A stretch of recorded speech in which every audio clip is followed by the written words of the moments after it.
tout le monde, bienvenue sur ma chaîne, merci d'avoir cliqué sur la vidéo. Est-ce que tu t'es déjà demandé comment on prie? À quelle fréquence on doit prier? Est-ce qu'on doit prier debout, assis? Est-ce qu'on doit prier seulement dans l'église? Est-ce qu'on peut prier dehors, à haute voix, dans l'intimité, en pensée? Toutes ces questions-là, on va y répondre dans cette vidéo. Les disciples ont demandé à Jésus comment ils devaient prier.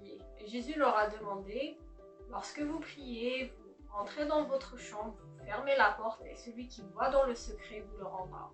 J'espère que vous n'entendez pas les travaux chez mon voisin. Il a choisi son jour.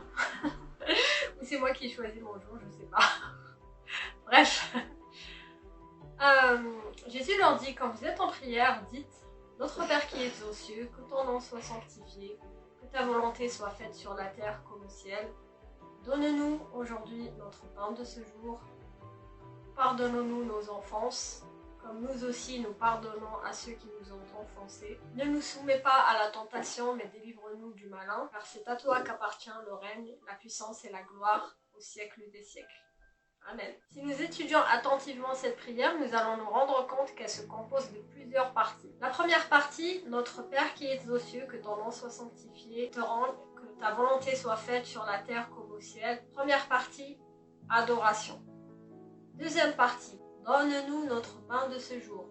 C'est les demandes, nos prières, ce qu'on veut de Dieu, ce qu'on lui demande. Troisième partie, pardonne-nous nos offenses, comme nous aussi nous pardonnons à ceux qui nous ont offensés. Donc ça parle de pardon et de notre communion fraternelle. Nous devons pardonner aux autres. Quatrième point, ne nous soumets pas à la tentation, mais délivre-nous du malin, du diable donc. Donc la quatrième partie parle de protection.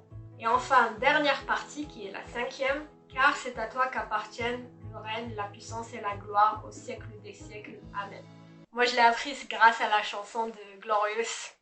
Notre Père qui es aux cieux, que ton nom soit sanctifié. J'aime bien cette chanson. Que ton règne vienne.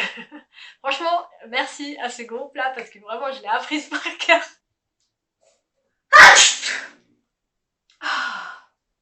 Vous faites colorer la viande, vous saisissez la viande.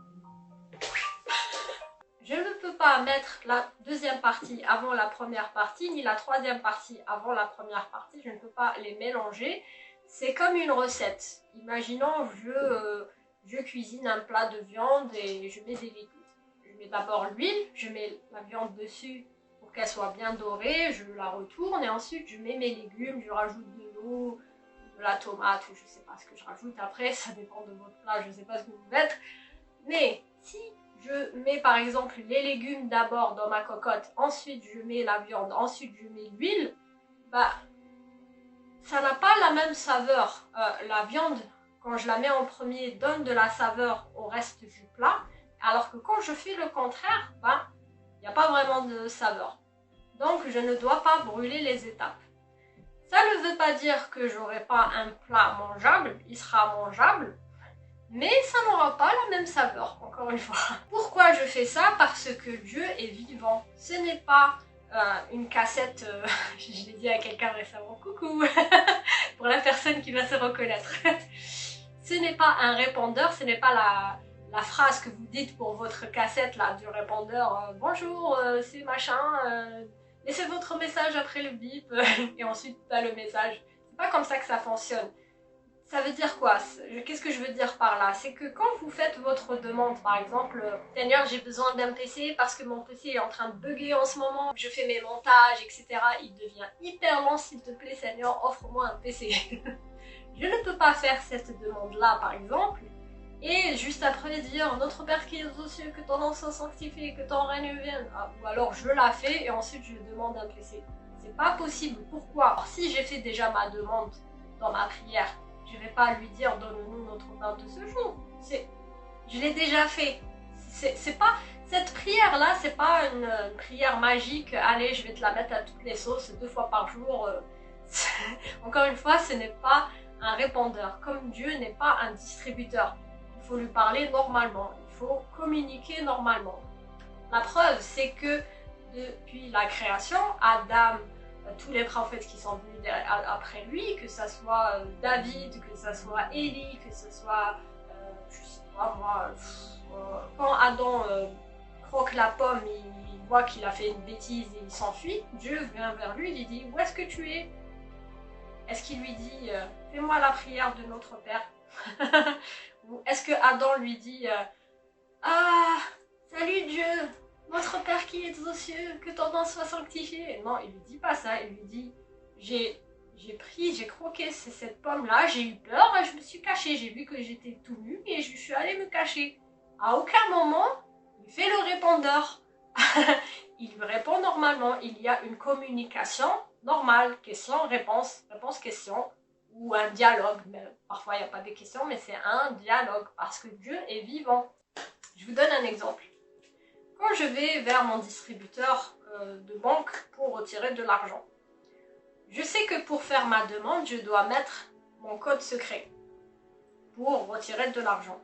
Ben, c'est pareil, je ne peux pas faire ça avec Dieu. Je ne peux pas utiliser cette prière comme un code secret pour avoir ma réponse, pour avoir ce dont j'ai besoin. C'est pas comme ça que ça se passe. Cette prière-là, c'est vraiment des étapes à respecter et ce n'est pas un code secret, ce n'est pas une phrase magique. Et là, tu vas me dire, mais c'est Jésus qui nous a demandé de faire ça. Alors, ce que dit Jésus, j'obéis. Je suis d'accord, ce que dit Jésus, j'obéis, mais pour prouver que c'était bien des points à respecter et non un code secret ou une prière magique, miracle, c'est que Jésus, quand il priait en public, quand il remerciait Dieu en public, il disait « Je te remercie Dieu parce que tu m'exauces toujours » ou d'autres prières, etc., etc. Il ne disait pas devant tout le monde « Notre Père qui est aux cieux, que ton nom soit sanctifié, donne-nous notre pain de ce jour, pardonne-nous nos offenses, nous aussi. » C'est vraiment des points clés. J'ai déjà entendu des personnes me dire qu'on pouvait prier aux toilettes. Faites très attention à ça. Mes parents aussi me disaient quand j'étais petite, tu peux même prier aux toilettes. Je suis pas trop d'accord avec ça. Il faut vraiment faire ça quand vraiment je n'ai pas le choix, je n'ai pas où aller. Là, je peux le faire. Mais c'est le truc là. Le couvercle, je sais pas comment on appelle ça, et on s'assoit, peut-être parce qu'on n'a pas le choix, il y a du monde à la maison et on n'a pas où aller, on est obligé d'y aller. Voilà, moi-même, j'ai mes toilettes dans ma salle de bain, voilà, parfois j'ai pas où aller, alors je prie là-bas. Mais il faut vraiment faire très attention, pourquoi?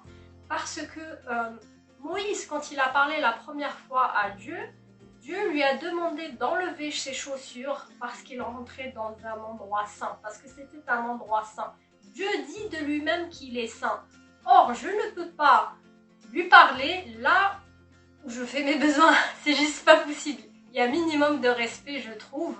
Alors, lorsque vous le pouvez, rentrez dans votre chambre, fermez votre porte et priez Dieu. Mais si vraiment vous ne pouvez pas rentrer dans votre chambre, vous ne pouvez pas être dans votre salon, vous ne pouvez pas être dans votre voiture, dans un endroit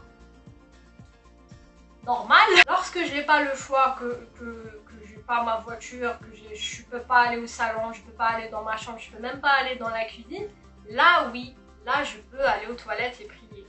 Mais si j'ai le choix, de préférence, à éviter vraiment. Dieu est saint. Mais alors dis-moi, qu'est-ce que je dois dire dans ma prière? Combien de temps je dois passer dans la prière? Juste une petite question. Supposons que tu es amoureux ou amoureuse, tu as ton petit chéri.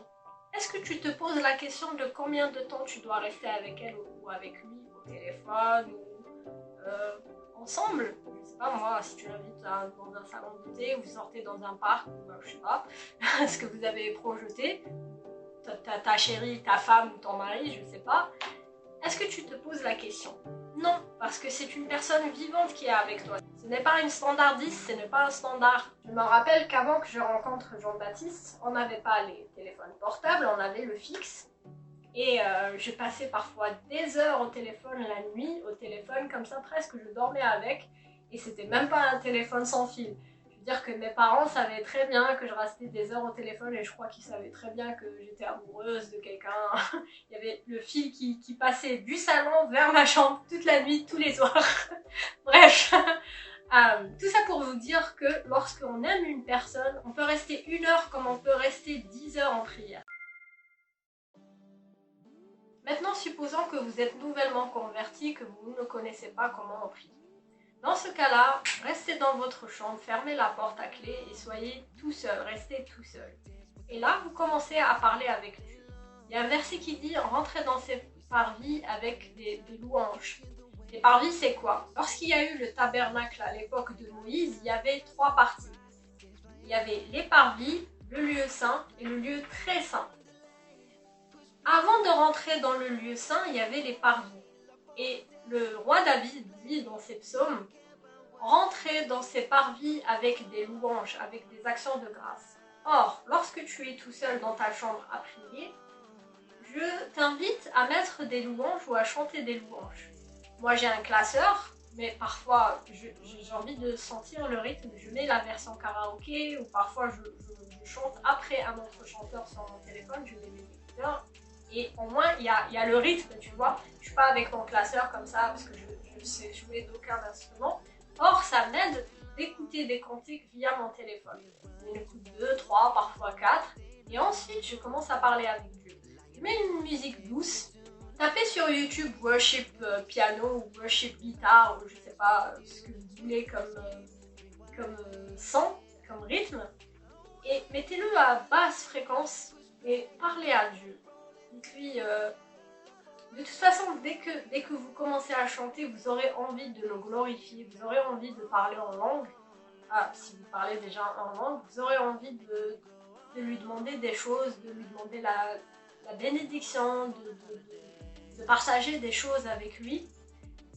Et ce qui est super avec Dieu, c'est qu'on a un Dieu vivant. Donc, lorsqu'on parle, il nous répond. Dieu peut vous parler via vos pensées, via une parole que vous lisez dans votre Bible. Il peut vous parler audiblement. J'ai déjà entendu une voix audible dans mes prières. J'ai déjà entendu dans mes pensées. J'ai déjà entendu via les circonstances. J'ai déjà entendu Dieu dans sa parole. Parfois, je prie comme ça et puis d'un coup, je lis un verset, je me dis merci Seigneur, merci pour la réponse. Si vous ne voyez pas trop de quoi je parle, je vous invite à voir une vidéo que j'ai faite sur les livres chrétiens que j'ai lus en 2020. Il y en a un que j'ai lu en 2017, ça s'appelle À l'écoute de Dieu de David Terry. Je vous invite vivement à lire ce livre-là si vous l'avez en main, si vous pouvez l'acheter. Vraiment, il est très édifiant. Pendant très longtemps, même maintenant, je ne savais pas dire des mots gentils à Dieu. Dire par exemple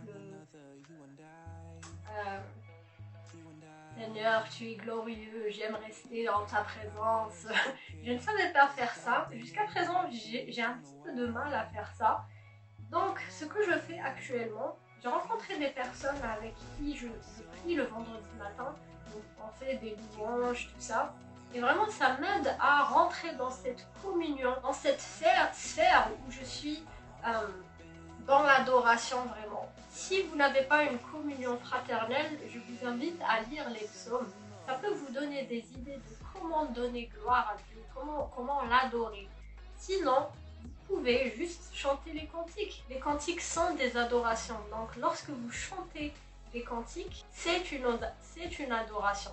C'est une louange envers Dieu. Et la bonne nouvelle, c'est que la Bible dit que la présence de Dieu se trouve dans les louanges. C'est pour ça que j'ai dit au tout début de la vidéo que nous ne pouvons pas mettre la phase 2 avant la phase 1 ou la phase 4 avant la phase 1 parce que lorsque nous louons Dieu, il y a la présence de Dieu. Parce que là où il y a la louange, encore une fois, il y a la présence de Dieu. Donc je rentre dans ces parvis avec des louanges, je suis dans la présence de Dieu.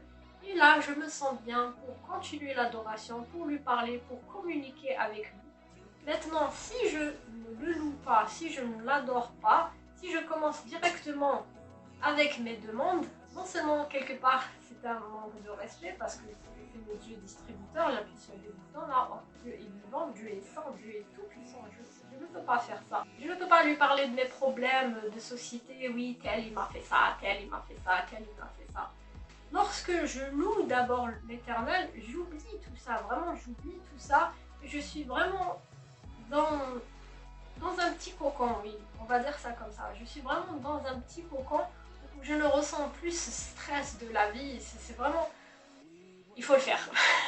il faut le vivre vraiment pour le croire, c'est juste incroyable. Et je vous invite vraiment à respecter ces étapes-là. Depuis le début du confinement, on a pris l'habitude, Jean-Baptiste et moi-même, à remercier Dieu pendant le déjeuner ou pendant le dîner. Avant de manger, on éteint la télé, on éteint les bruits là. Avant même de commencer à manger, nous remercions Dieu pour la nourriture, pour ce qu'il a fait pour nous, pour, je sais pas moi, ça dépend des circonstances vraiment. Par exemple, pour aujourd'hui, moi j'ai dit merci parce que Jean-Baptiste était avec moi dans la maison, qu'on partageait le repas ensemble. Je le remercie, je sais pas, pour le bon temps, pour je sais pas moi, pour le dessert. Mais je pense qu'il faut vraiment prendre cette habitude-là pour vraiment se rendre compte que c'est grâce à Dieu qu'on en est là. On ne doit pas oublier d'où on vient. Par exemple, nous, il y avait des moments, je me rappelle au début de notre mariage où c'était difficile financièrement. Donc, nous avons pris vraiment cette habitude-là de mettre Dieu à la première place, de le remercier à chaque repas, de le remercier tous les jours pour ses dons. En parlant d'adoration, je vous ai dit que j'étais pas douée pour vraiment adorer Dieu, que j'écoutais des cantiques, que je disais des psaumes parfois. Et il m'est déjà arrivé de dire Seigneur, t'es cool, juste t'es cool, c'est quelque part le mettre à la première position. Donc même si je sais pas parler, bah, ça reste une prière. Dieu me connaît, Dieu connaît ma famille. Je sais que dans ma famille c'était hyper difficile de dire je t'aime, on ne le disait pas pratiquement. Donc ici, il sait d'où je viens, il connaît mon cœur. Et c'est votre cœur qui est le plus important. Dites-moi en commentaire comment vous priez. Est-ce que vous êtes à l'aise quand vous priez? Est-ce que vous savez adorer Dieu? Est-ce que les mots vous viennent facilement? Est-ce que c'est une première pour vous? Est-ce que c'est différent de ce que vous faisiez avant? Mettez-moi ça en commentaire, vraiment ça m'intéresse. J'espère que cette vidéo vous aura plu. N'oubliez pas d'actionner la cloche afin d'être averti des prochaines vidéos. Et souris, tu es bénie.